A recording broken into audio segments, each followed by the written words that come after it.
All right, everybody. Hello and happy 4th anniversary. I would love fake more enthusiasm, but in today's update, not everything is all sunshine. And so it is what it is, and it is the game that we are playing, or at least some people are still playing.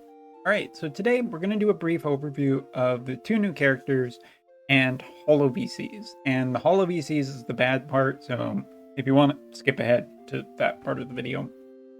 So let's talk about the characters first, because that is a general positive, and I do want to lead in with a positive.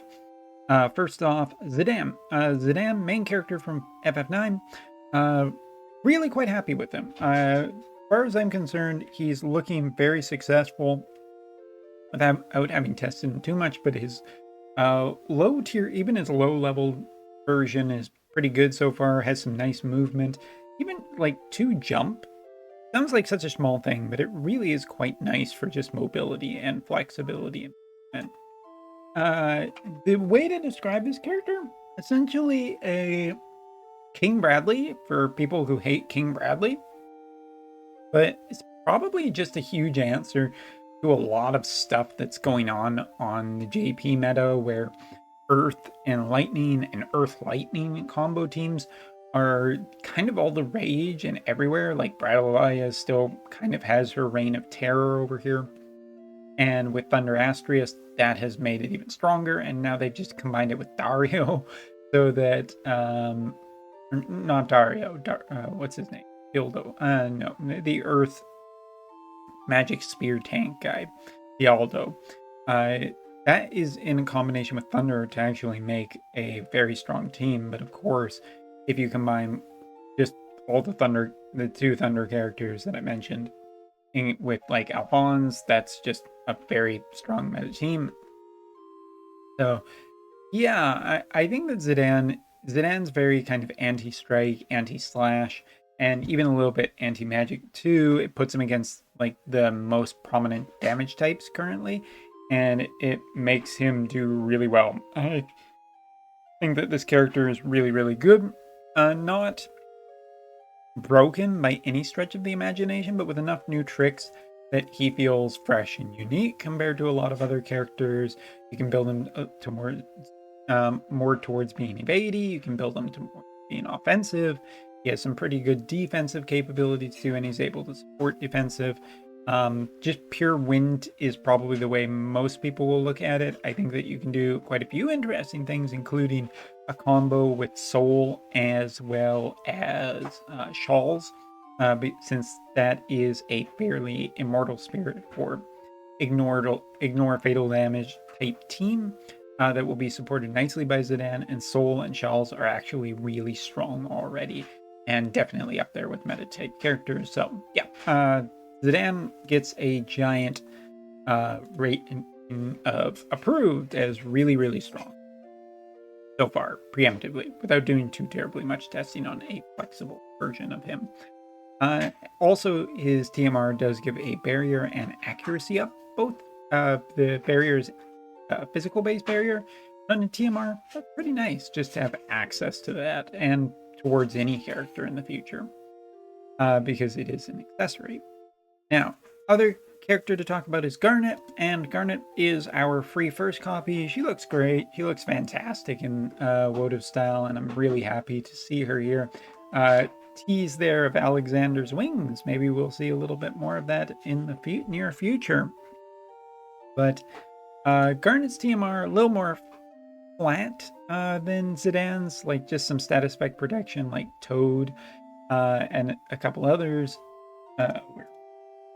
I definitely have it somewhere. Here it is. Poison and Petrify and Toad and 15 AP. It's a good TMR, but it's not the most insane TMR. It's fine for a first of copy of a character. The thing I'll say about Garnet is I think so far her kit is impressive, if not potentially problematic because of casting time.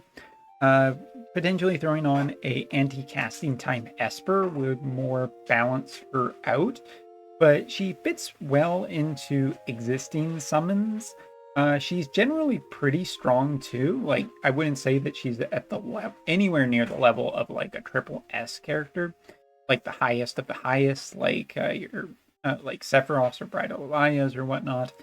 But I do think that Garnet is pretty damn strong for people just starting the game.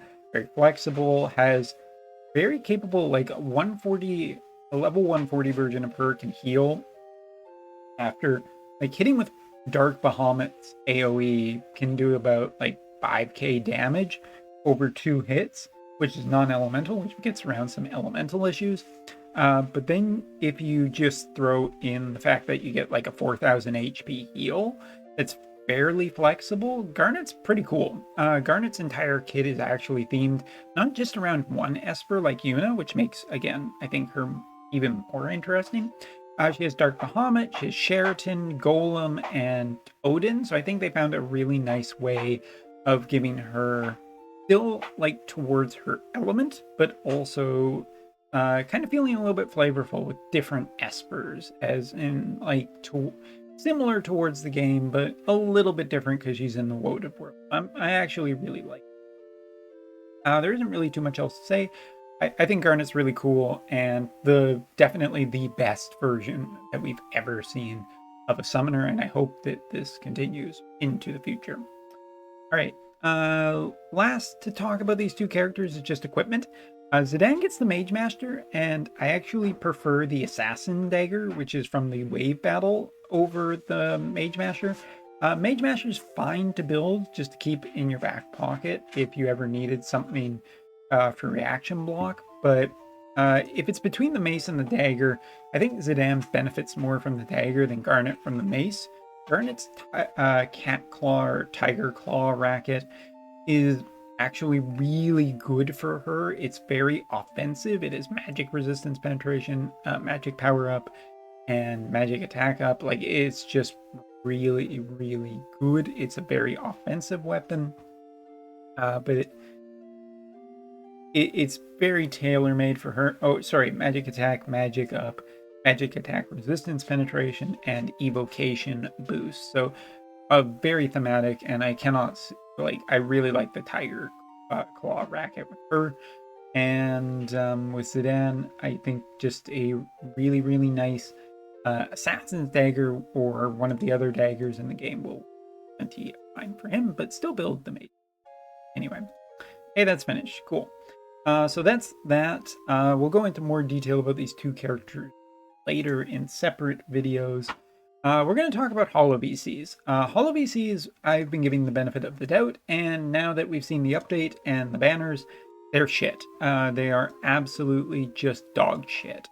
The guaranteed 10k free Lapis banner are gone and absolutely dead in the water. It's actually really funny.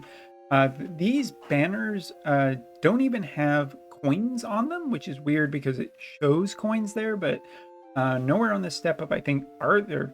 Or hold on, wait, maybe I just misread it. Okay, I did misread that. It did show that there are some coins.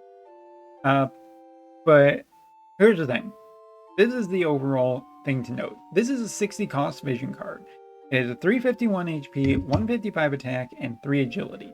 Overall, for a 60 cost vision card, those stats feel very vanilla. Not at all anything next generational or anything like that. That is both good and bad. The problem here is that the 10k guaranteed free is essentially gone now, and you need 1,000 of these coins. Effectively half of what you need to get a character to guarantee a vision card. Now, there is the step up and there is the paid step up. But, like, for instance, if you just did the paid step up is 3 times, and you're getting, what, 900 coins off of that for 15k paid Lapis? And at the end of the day, for that paid Lapis, you're essentially really not getting almost anything. It's actually really, like, it's not even enough to guarantee it. And I get it. These VCs are not 90 VCs. They have normal rates. But you can still miss really hard. And the idea of trying to, like, miss on this and taking 20k lapis to get one of these things on pity is fucking awful. These VCs either need to be just insanely better, which is problematic because it's just going to be even a bigger divider between whales and not whales. But fine, have a whale league then, but at least make it way better value, because the bonus stats that you get here on this VC are effectively only for quests, and that's just not good enough in my opinion. I like the VC is just normal stats, so I don't know, either make them insanely OP and worth like an extra 10k to guarantee, or make it way like, even things that I've heard that I cannot 100% confirm yet, where you cannot get the shards for these things using stars. And if that's the case, that's really even shittier. The only reason I'm being a little bit iffy about this, saying this, is because I've heard it from a couple of sources, but as I kind of want to just check for myself. But this Holo VC, as I've said, is really not good. So at the end of the day, this is kind of the update. I really like the characters. Both of them seem really fun and interesting, and potentially changes to what is powerful and strong on JP. But at the same time, everything about Holo VCs feels and is bad. I don't know what the balance is on that going forward. I guess it means that I'm going to look at this as a glass half full kind of thing, which is hilarious because, you know, that whole thing of like the glass is half full. It's always half full. It's half full of air and it's half full of water.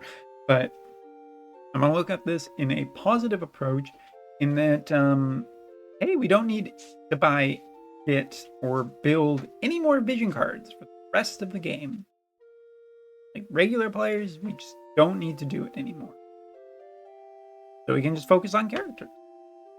It's a huge savings.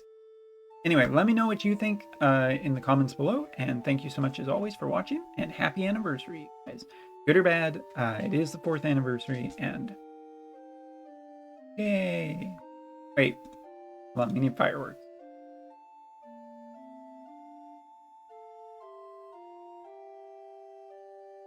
Yay! All right, thanks so much for watching. Yeah.